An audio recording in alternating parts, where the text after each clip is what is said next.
BRC का फुल form किन्हीं को मालूम है क्या? हाँ, नहीं मालूम है तो लिखो लिखो लिखो। हम आज मालूम चल जाएगा बीआरसी का फुल फॉर्म क्या होता है। सो ठीक है।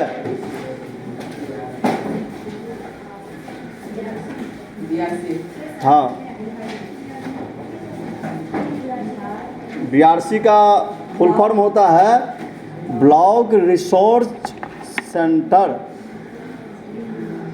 ब्लॉक ऐसे हिंदी में ही लिखो ना। हाँ, सेंटर। रिसोर्स है, रिसर्च नहीं। सेंटर।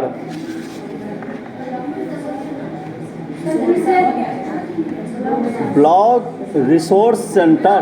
हाँ, ब्लॉक प्रखंड, ब्लॉक जिसको बोलते हैं ना प्रखंड को, वही सेंटर।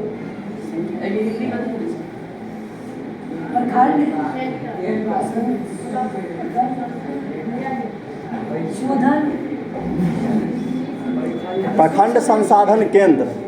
प्रखंड संसाधन केंद्र की होइ छै?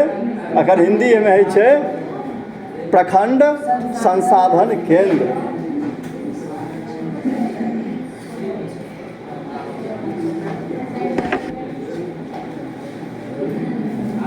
और सीआरसी का क्या होता है? सीआरसी का सेंट्रल क्लस्टर होता है ना। हाँ, सेंट्रल नहीं होता है, क्लस्टर रिसोर्स सेंटर।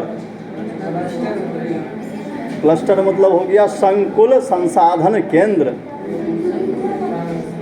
संकुल संसाधन केंद्र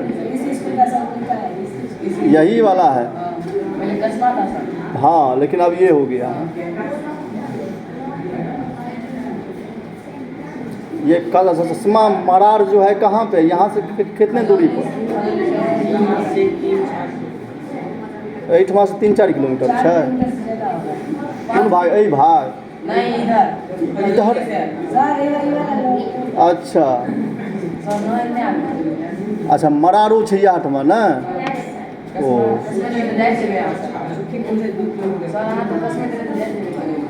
हाँ हाँ, अच्छा।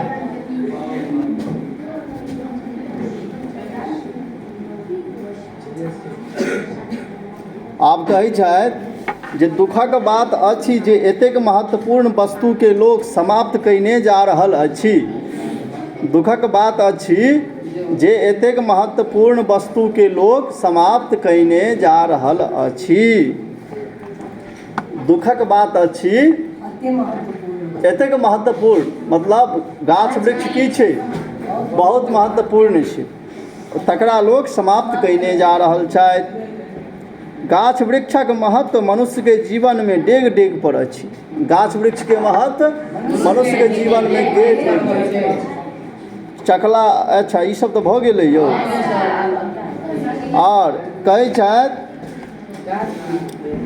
जरलाक बादो लकड़ी कोयलाक रूप में काज अबैत अछि।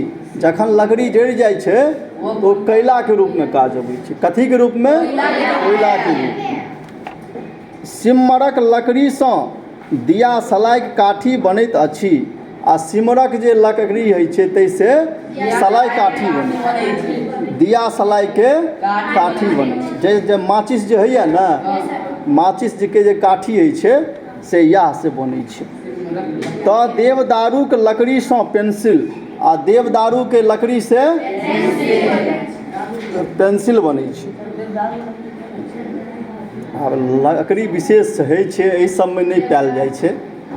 ई बाहर में कतहु पायल जाइत हेतै।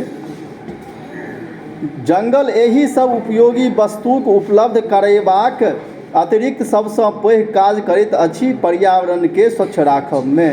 जंगल तऽ एहि सब काज में तऽ सबटा काज दैते छै, आ सबसे बेसी जे सहयोग दै छै से पर्यावरण के स्वच्छ रखै में दै छै। पहले जे अहाँ सब बच्चा हेबै तऽ गाँव सब में डकहर के खूब देखैत हेबै। ओना अहाँ सब तऽ हाँ डकहर जकरा कहल जाइ छै गिद्ध कहल जाइ छै, गिद्ध जे माल जाल जे मरि जाइ छै तऽ खाइ छै। हाँ आब बहुत कम देखैत हेबै, प्रायः नहीं के बराबर। तऽ ओ पहिले की अइ, जानवर सब जे मरि जाए तऽ ओकरा लोग खा लै, लेकिन आब ओ छैहे नहि। तऽ एहिसँ की भऽ रहलैए, पूरा हवा प्रदूषित भऽ रहलैए, खराब भऽ रहलैए। आ पहिले ओ डकहर जे छै अबै खा लै, ओकरा पचा लै, ओकरामे ओ क्षमता रहै, ओकर ओ भोजन रही भऽ जाए।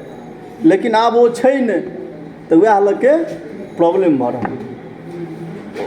इएह सब लऽ के जे छै सब चीज चाही, साँपो चाही, साँप नहीं रहतै तऽ बेंग फेर के खेतै, बेंग तऽ खाइ लए चाही ने साँप। तऽ एहि लऽ के सब चीज, साँपो चाही, मालो चाही, पेड़ो पौधा चाही, शेरो चाही, सब किछु चाही, तहन जे छै जीवन संभव रहत। गाछ वृक्ष आ वन के धार्मिक भावना संगहि सांस्कृतिक चेतना संगे सेहो जोड़ि देल गेल अछि। गाछ वृक्ष और वन के जे छै धार्मिक भावना के साथ साथ सांस्कृतिक चेतना के संग सेहो जोड़ल गेल अछि। हजारों साल पहिने लोग जंगल में रहैत छल, हजारों साल पहिने लोग जंगल में रहैत छलाह। लोकक संख्या बढ़ैत गेलै आ लोकक ज्ञान में वृद्धि होइत गेलै। लोक के संख्या बढ़ैत गेलै आ लोक के ज्ञानों में वृद्धि भऽ गेलै। लोग गाछ वृक्ष के काटि काटि गृह निर्माण काज करऽ लागल। लोग सब गाछ के काटऽ लगलै और अपन घर द्वार बनाबऽ लगलै। तकरा बाद चास में सेहो ओकर उपयोग करऽ लागल। तकरा बाद जे छै जंगल के काटि के ओकरा खेत बना लेलकै। चास मतलब खेत वाला जगह, ठीक छै, लागल। नहीं कहै छी तू सब चास बास हमरा एतेक अइ, तऽ बास मतलब कथी, जाहिठमा रहै छी, डी भऽ गेलै। आ चास मतलब भऽ गेलै जे खेत वाला जमीन। हाँ, तकरा बाद चास में सेहो ओकर उपयोग करऽ लगलखिन। जंगल किछु भाग एही तरहे चास बास में परिणत भऽ गेल। जंगल जे छै इएह प्रकार से किछु की भऽ गेलै, भऽ गेलै, आ किछु बास भऽ गेलै, किछु पर मनुष्य रहऽ लागल।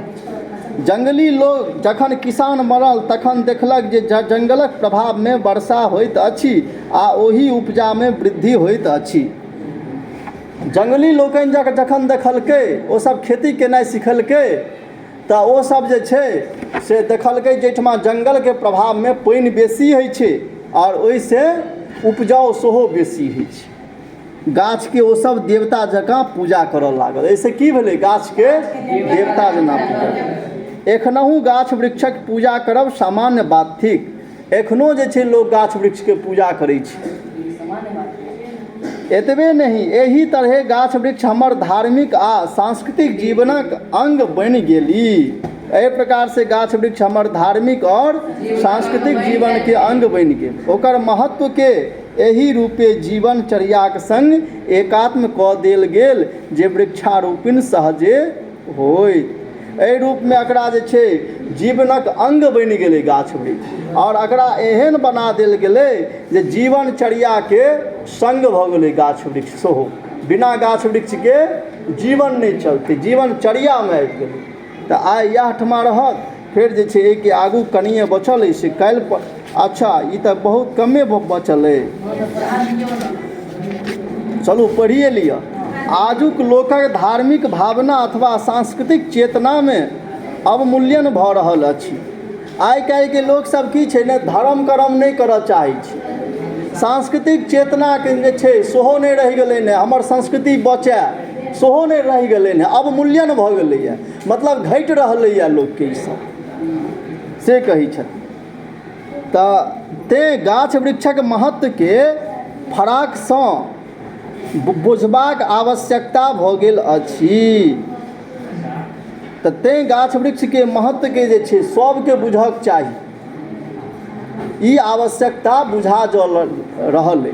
एहि लऽ के देखोगे भारत सरकार से लेकर के अमेरिका तक सब पर्यावरण के रक्षा पर ध्यान दे रहा है। वन महोत्सव यही अतिरिक्त प्रयासक देन थिक।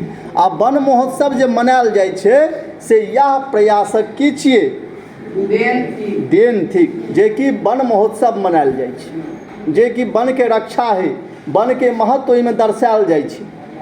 एतेक धरि निश्चित जे पर्यावरण के विशुद्ध रखबाब लेल वायु आ जले निर्मलता यदि आवश्यक अछि ताहि लेल सर्वाधिक आवश्यक कार्य अछि वृक्षारोपण। कहै छथि जे पर्यावरण के विशुद्ध रखबाक लेल, विशुद्ध मतलब शुद्ध रखैके लेल, स्वच्छ रखैके लेल, प्रदूषण से बचबैके लेल जे छै पर्यावरण के, एहिके लेल वायु और जल के निर्मलता मतलब वायु और जल के शुद्ध राखऽ पड़त। और वायु और जल के शुद्ध रखैके लेल सबसे बेसी यदि आवश्यक किछो यऽ तो पर्यावरण वृक्षारोपण आवश्यक है। की आवश्यक यऽ? वृक्षारोपण। एहिसँ पर्यावरणक स्वच्छ रखबा में सहायता पहुँचैत अछि आ आजुक औद्योगिक विकास युग में सेहो मनुष्य जीवन यापन सहज और सरल भऽ सकैत अछि। हमरा सभक कर्तव्य थिक जे पर्यावरण सुरक्षा पर ध्यान दी आ एहि दिशा में होइत प्रयासे सहायक बनी। हमरा अहाँके जे छै कर्तव्य अइ जे पर्यावरण के रक्षा करी, पेड़ पौधा लगाबी, पेड़ पौधा के काटी नहीं। अहाँ सब मना करबै ने यदि केओ पेड़ पौधा कटतै तो हुनका की कहबै जे हम अपना सबके जिंदा रहै के लेल पेड़ पौधा आवश्यक छौ, ताहि लगे पेड़ पौधा जाबे नहीं सुखाई छो ताबे नहीं काट, पेड़ पौधा और लगा। पेड़ पौधा लगेबही तहने पानि बरसतौ, नहीं लगेबही तो पानि नहीं हेतौ, खेती नहीं हेतौ। से अपने सबके शिक्षा दै के छै। पर्यावरण के मतलब की होइ छै? पर्यावरण के अर्थ भऽ गेल परिवेश, परिमंडल। पदोष मतलब गंदगी, अवमूल्यन मतलब गिरावट, मूल्य में कम करब, पुरखा मतलब। एही प्रकार से ई पाठ 8वां संपन्न होइए। आब लंच अपने सबके भेल।